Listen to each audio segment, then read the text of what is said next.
Inside manners is to be aware of your surroundings. The inside manners is to be aware that Allah is watching you. Not that you are watching, to be aware that Allah or someone's holy ones are watching you. And they are judging you. Maybe you come with so much heaviness, but because of one good thing you do sincerely, and the tajalli is on you, they say, open the doors for that one. Let it to be easy.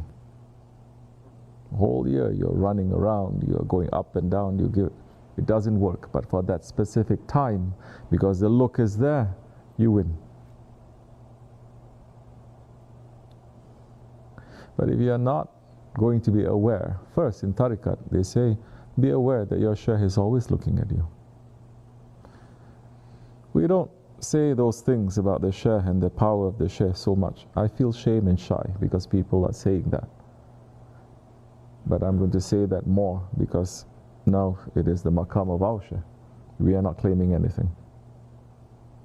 But to be awake and aware that the shaykh is watching you at all times.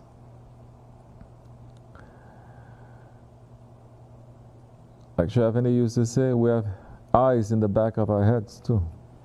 We watch, we see. You're doing something wrong. They don't rip it out right away. They don't take you and shame you and say you do something. No. First, they pray and they say, Ya Rabbi, please make this person to go in the right direction. Person becomes arrogant and stubborn. More veil is put into his heart now, saying, I don't care. And that time it gets worse. More darkness coming in, more he's going to say, oh, he didn't notice. So that means he's not a shaykh.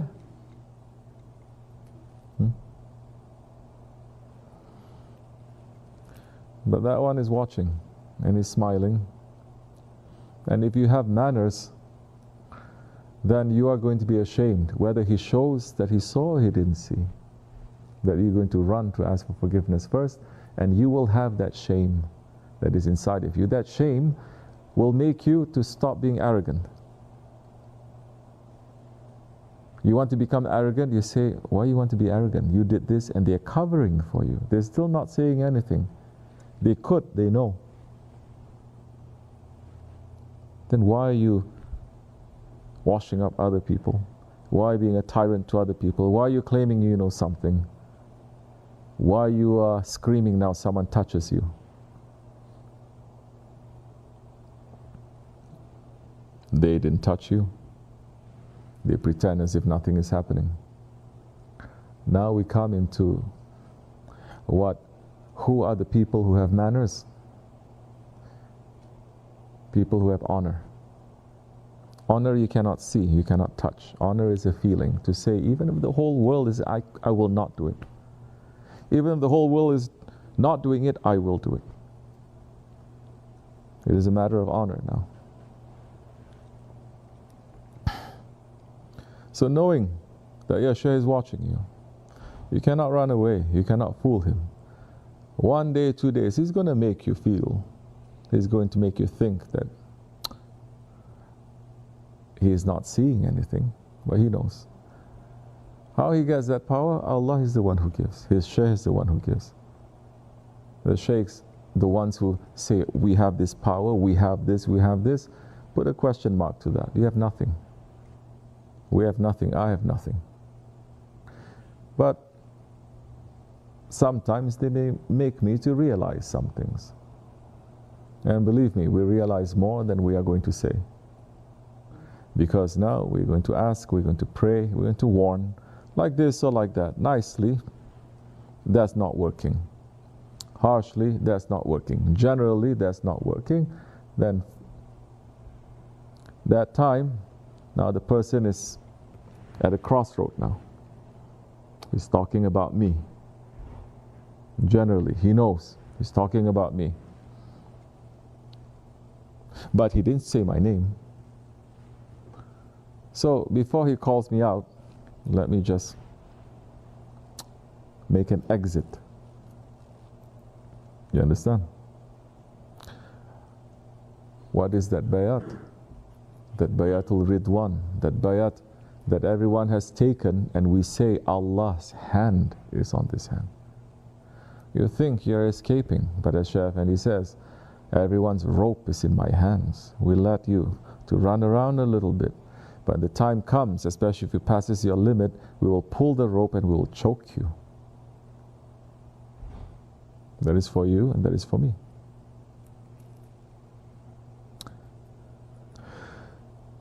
So to be aware, to be awake. The one who's praying, the one who's moving so fast, you not doing anything, doesn't matter, continue to pray. If you're fast, you can just put up a hand, block the person from walking, doesn't matter. But if you know people are always going to walk in front of you like this or like that, put something in front. That is the intelligent person. Every time someone, I'm not saying it's you, every time someone is crossing in front of me, then move to a different spot. They follow you. You may speak to that one. You may say, what are you doing? Or you may just say, small matter. You're going to put something in front of you. A satr. Anything in front of you. A tasbih, something. So they cross, it doesn't matter to you. You understand? These things we need to watch a little bit. But when you go to places where there is crowded, what are you going to do in the Hajj now? Oof. You're going to finish your Hajj just yelling at people. You're going to fail. So, on the one hand, don't do these things. On the other hand, when something unpleasant happens to you in holy places, know that it is a test. Know that it is a test. When something unpleasant happens to you in holy places, in dergah, something unpleasant, you must know it is a test. They're watching to see what you're going to do. Don't think test in the way that they give you the test. No. It happens. Life happens. They're not the ones testing you in reality. Things happen because you did this, someone did this, and it happens just like that. It's not out of the ordinary. Now they're watching you to see how are you going to behave? What are you going to do? You understand?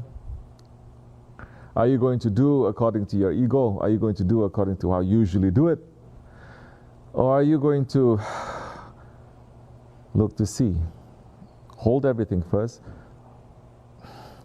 How would my Shaykh want me to behave? How would my Prophet, how would my Allah want me to behave? Not the way that I think is right and wrong. How would they want me to behave? What is the best manners to do? Manners again. What would make them to be more happy? That I shout at someone because someone is doing something to me? Or I become more patient, or I try to find another way, or I do this, or I do that. It's endless. Now the lessons there is endless. This is what makes now the dargah a completely different situation and a place than anything else. As the saints are saying, this is, the dargah is the divine presence, doorway to prepare you to enter into the divine presence. And they're saying openly, this is the divine presence. So now things may happen to you. It can be that physical dargah. It can be other areas of dargahs, other areas of worship, zikr. We have dargahs everywhere. Or definitely it expands. Wherever there is a murid there, something happens. It expands more. What is happening in your life now? Doesn't matter, Muslim doing it, unbelievable. What is the best way? Now, this adab, meaning what is the protocol? In this situation, what I should do? In this situation, same problem, I cannot use the same method. In this other situation, this one is saying it. Same thing, but this one is a different person. In this situation, so you start knowing yourself. You're not only going to say, I'm right. But you're going to take a step back and you're going to say, what's the best thing? And which one will please my Shaykh more? Which one will please my Prophet in Allah more? Not what is right and wrong. They know what is right and wrong. They know. And you cannot say, but they did something wrong to me. I have to do something. They say, this is tariqat. You should be higher than shariat.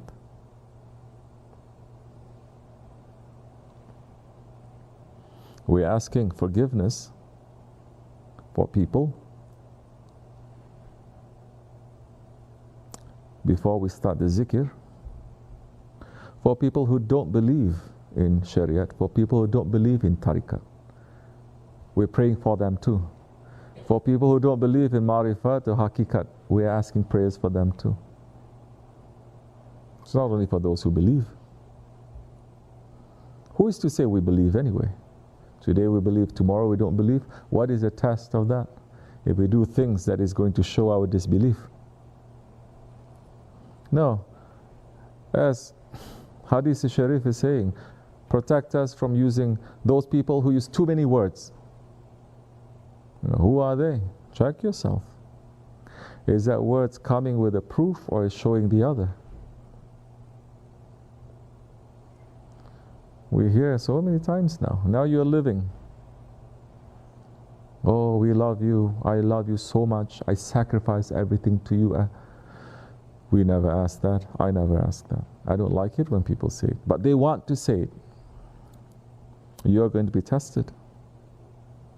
Because you are saying it's not that you're going to be tested. Okay, what is the proof? They will say, what is the proof? Something will happen and you will understand now whether you are sincere with that or not. It's not a feeling. Oh, according to feeling. Is anything true according to feeling? You're hungry, you feel something else. You're thirsty, you feel something else. Your stomach is full, you say something else. Your stomach is empty, you say something else. Same situation, yes or no? How are we going to trust that?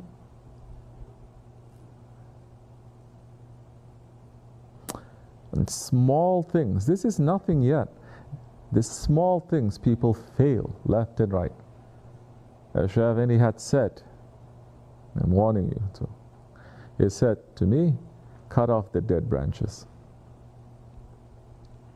And they're falling.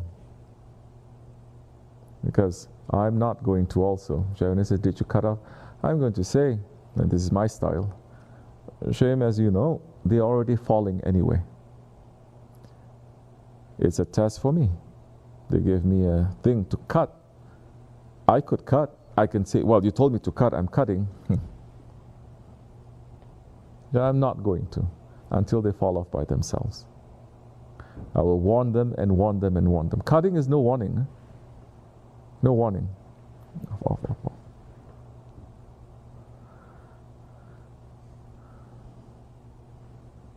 So,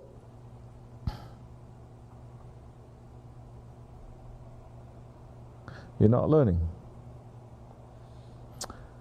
You've given the bayat. You forgot about that, but Allah does not forget. And the words that Allah subhanahu wa ta'ala spoke to the Bani Israel, still speaking. Have you forgotten your promise? Have you forgotten your covenant? Have you forgotten what we gave you?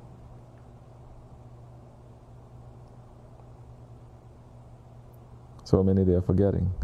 With nothing, we're not doing nothing to them. Maybe we don't say too much. Maybe we are turning our face away. But it's nothing. We are not taking anything. What if something heavier that is going to be there for you? It's going to test all of us, something heavier. Oh, that time you're not only going to turn away, you're going to declare that I'm the biggest shaitan. We've seen it happen over and over again in Islamic history, in the history of our Shaykh.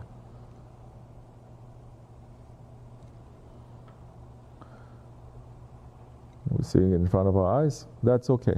We hurts us a little bit, but we are honored that they think that we can carry that sunnah, that difficulty. You understand? We're not asking for it. And we always say we're not asking for it. May we not be tested, but give us the strength.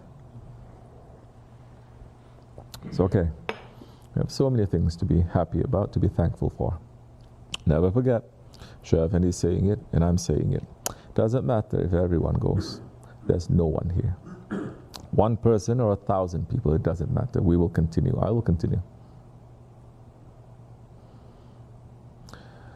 You may hide, but I may know nothing. But Shaykh Effendi may make me to know some things sometimes. You think you're being very smart. You're hiding. It's not hidden. Your face is a book. You already know. You already made plans long time ago. You're checking out long time ago. We are not surprised. But our duty, I could have, when it's coming, get up. You failed. Go. Cut off the branches. No.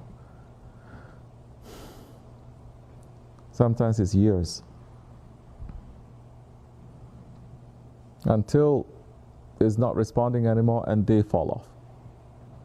Did I do anything? No. Did I say, take everything, do this, nothing.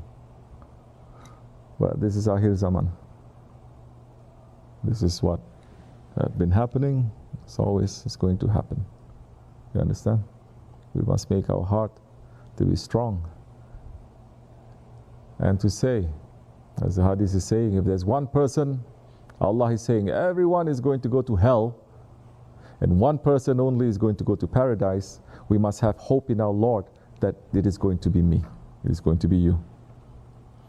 If Allah is saying, everyone is going to go to paradise, there's only one person is going to hell, you must have enough sense and humility and understanding of yourself to say, maybe it's me. May Allah forgive me, inshallah. May Allah keep us strong in the way. May Shaykh Effendi's way continue, with or without me, with or without us. May you forgive me, inshallah, and bless all of you. Al-Fatiha. Ameen. Ya Allah. Assalamu alaikum. Tamam.